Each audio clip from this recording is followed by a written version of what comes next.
Well, we were one of the first major MSPs that had a security incident.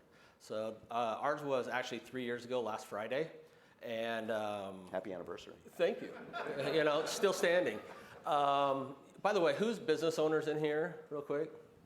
So I'm going to apologize to everyone of the business owners. You're probably not going to sleep well for a couple nights, is usually the feedback I get from these sessions. But I was homesick. I was actually on a sales call. I started getting SOS texts from my office that we had been hit with ransomware. So I'm driving into my office about 10 minutes away, and my phone starts lighting up from customers saying, hey, I've got hit by ransomware. So I, thank goodness, had Chris Lair on speed dial, called him, and we kind of started talking through like, wow, what could this be? By the time I got into the office, the phones were about 50 calls per minute.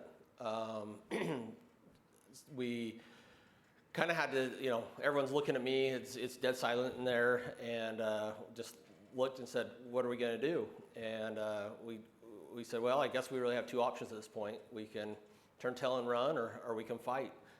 And it was a unanimous across my team. We're here to fight. We care for these clients. We want to make right, and we don't want to let these attackers win. A little context, we're about 3 million, 15 people. My staff went to a 100-hour a week for 2 months. I have tons of terrible statistics I can share with what happened, but yeah, 1,700 endpoints were hit.